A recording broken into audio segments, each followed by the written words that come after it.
माता पिता अपने बच्चे को नहीं चाहते कि वह भगवत गीता पढ़े, क्योंकि विरक्त हो जाएगा, काम काज सब छोड़ देगा, दुकानदारी बंद कर देगा, नौकरी पढ़ाई सब छोड़ देगा और निठल्लू बन जाएगा। हरे कृष्णा। भगवत गीता अध्याय 6 श्लोक संख्या 1। श्री भगवान उवाच अनाश्रितः कर्मफलं कार्यं कर्म करोति यः सन्यासी च योगी च न निरग्निर्न चाक्रियः। श्री भगवान ने कहा, जो पुरुष अपने कर्म फल के प्रति अनासक्त है और जो अपने कर्तव्य का पालन करता है वही सन्यासी और असली योगी है।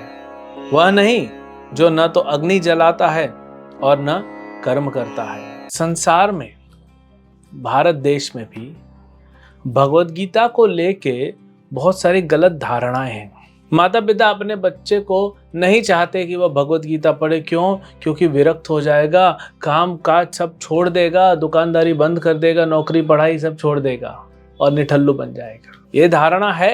हमने एक स्टूडेंट को कॉलेज के कहा भगवत गीता पढ़ो। नहीं, पापा बोलते हैं भगवत गीता पढ़ने से तुम किसी काम का नहीं रहेगा। बल्कि यहाँ देखिए भगवान क्या बोल रहे हैं। कौन योगी है? जो अपने कर्तव्य का पालन करता है, जो अनासक्त होकर कर्तव्य का पालन करता है। अनासक्ति से भी लोगों को बहुत गलत अंडरस्टैंडिंग है। देखिए आज क्या हो रहा है समाज में, माता पिता वृद्ध हो जा रहे हैं, बच्चे सेवा नहीं कर रहे हैं। क्यों? क्योंकि वो आसक्त हैं अपने ऐशो आराम से, वे आसक्त हैं अपने पत्नी से, अपने पति से, अपने बच्चों से, आसक्त हैं अपने जॉब से, अपने बिजनेस से। यही अनासक्ति का भाव अगर बच्चों में सिखाया जाए तो माता पिता कितने भी बूढ़े हो जाएं, वह व्यक्ति अपने माता पिता का सेवा करता रहेगा जीवन भर। क्योंकि आसक्ति मतलब क्या होता है कि मुझे क्या लाभ मिलेगा। इस दुनिया में हर कोई सेल्फिश है, स्वार्थी है। जैसे गाय जब बूढ़ी हो जाती है, बच्चा नहीं देती है, तो बच्चा बंद, दूध बंद। अब उसको लगता है कि ये गाय जो है बोझ है, इसको बेच देते हैं काटने के लिए, सेवा नहीं करते। भगवत गीता सिखा रहा है अनासक्त होके कार्य करो। अनासक्त होके कार्य करोगे तो ये नहीं होगा। अपनी ड्यूटी पे, कर्तव्य पे फोकस होना चाहिए। आज लोग रिजल्ट पे फोकस। हम भी बच्चों को क्या सिखाते हैं? कितना मार्क्स आया? नहीं, अच्छा एग्जाम गया, बस उसने अपना धर्म किया। मार्क्स कितना आया वो क्यों पैरामीटर हो गया है दुनिया में मेजर करने का? किसी कारणवश मार्क्स कभी कम होता है, कभी ज्यादा होता है। उसने अपनी मेहनत की, साल भर अच्छे से एग्जाम दिया, बस उसका धर्म हो गया। वैसे ही भगवान कहते हैं कि वो योगी नहीं है जो अग्नि नहीं जलाता, जो कर्म नहीं करता। अग्नि नहीं जलाता मतलब क्या है? अग्नि मतलब अग्निहोत्र यज्ञ। एक व्यक्ति को रोज यज्ञ करना चाहिए, वो यज्ञ नहीं करता है तो वो काहे का योगी है? तो भगवत गीता को लेके बहुत सारी जो गलत धारणा है उसको क्लियर कर रहे हैं। भगवत गीता पढ़ने से क्लियर होगी। अर्जुन तो भागना चाहता था। अर्जुन क्या बोला? मैं युद्ध नहीं करूंगा, मैं जंगल में जाऊंगा, तपस्वी बनूंगा। युधिष्ठिर महाराज ने कह दिया हम 5 पांडव अच्छे हैं जंगल में, नहीं चाहिए राज्य। भगवान बोल रहे नहीं, तुम क्षत्रिय हो, तुम्हारा कर्तव्य है तो तुमको करना ही पड़ेगा, हारना जीतना हो बाद में देखेंगे। तो ये भाव है। भगवान ये नहीं बोल रहे हैं कि भगवत गीता पढ़ो और किसी काम के मत रहो, निकम्मे बन के बैठ जाओ। तो जो तथाकथित साधु होते हैं, जो कुछ नहीं करते, आज साधु का नाम बोलने से लोगों को लगता है वही जो कहीं कोने में बैठा होगा, फटे पुराने कपड़े, कहीं बीड़ी पी रहा होगा, कोई भीख मांग रहा होगा। साधु का मतलब वो नहीं होता। साधु मतलब जो भगवान की भक्ति करता है, जो शास्त्रों को समझता है, जो दूसरों को शास्त्र ज्ञान देता है, दूसरों को भक्ति की राह दिखाता है, वह है साधु। तितिक्षा कारुणिका सूरद सर्वदेहिनाम अजात शत्रवः शांता साधु साधव भूषणम। ये है साधु की परिभाषा भागवत के अनुसार। इन साधुओं को, तो तथाकथित साधुओं को भगवान बोलते जो अग्नि नहीं जलाता, कर्तव्य नहीं करता।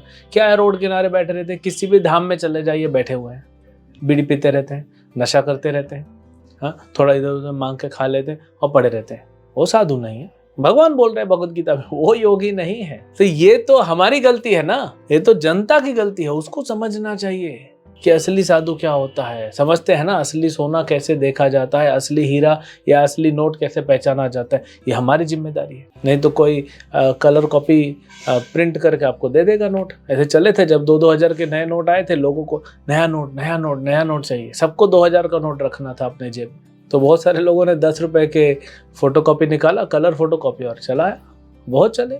10 रुपए का नोट 2000 में बिका। क्यों? क्योंकि हमको पता नहीं है। तो भगवत गीता पढ़ेंगे तभी ना पता पड़ेगा असली साधु कौन है, नकली साधु कौन है, धर्म क्या होता है, ड्यूटी क्या होती है, हमारा कर्तव्य क्या है। कर्तव्य से पीछे नहीं हटाता भगवत गीता, कर्तव्य की ओर अग्रसर करता है भगवत गीता। आप वैश्य हो, शूद्र हो, क्षत्रिय हो, ब्राह्मण हो, आपका कर्तव्य है उस कर्तव्य को निभाइए। आप पिता हैं कि पति हैं कि पुत्र हैं कि पत्नी हैं कि बहन है, भाई है, अपने कर्तव्य को निभाना भगवत गीता सिखा रहा है। उसमें होता है फिर एक स्टैंडर्ड कर्तव्य होता है, एक स्टैंडर्ड से ऊपर हायर कर्तव्य होता है, हायर ड्यूटी होती है। भगवान ने 27वें और 28वें श्लोक, पिछले 5वें अध्याय के श्लोकों में भगवान ने अष्टांग योग का थोड़ा सा वर्णन किया। अब ये पूरा अध्याय जिसको ध्यान योग नाम दिया, ये अष्टांग योग के बारे में बताते हैं, लेकिन लोगों को लगता है इस छठे अध्याय में बताया जा रहा है कैसे ध्यान करना है। वो तो एक पार्ट है, उससे ज्यादा इंपॉर्टेंट है कि अपने मन से कैसे डील करें। मन धोखा देता है ना। सबसे बड़ा शत्रु कौन है हमारा? हमारा स्वयं का मन, और कोई इस दुनिया में शत्रु नहीं है। सबसे बड़ा शत्रु मन है। उससे कैसे डील करना, वो कहाँ कहाँ छुप के बैठा है, कैसे उसको बल मिलता है, कैसे उसका बल खत्म होता है, क्या उसके जो एट्रीब्यूट्स हैं, उसकी क्वालिटीज क्या है, वो सब बताया गया। कैसे हमें मन ठग लेता है वो हमें बताया भगवान ने। तो यहाँ पे अष्टांग योग के बारे में बता रहे हैं। शुरू में थोड़ा अष्टांग योग हम पढ़ेंगे, उसके बाद देखेंगे लेकिन परफेक्शन कहाँ है। प्रभुपाद जी यही बता देते हैं कि अष्टांग योग का परफेक्शन जो है, उसकी सर्वोत्तम सिद्धि प्राप्त करना क्या है? कृष्ण भक्ति करना, कृष्ण के वचन का पालन करना। वही तो भगवान बोल रहे हैं अर्जुन को कि तुम मेरे वचन का पालन करो।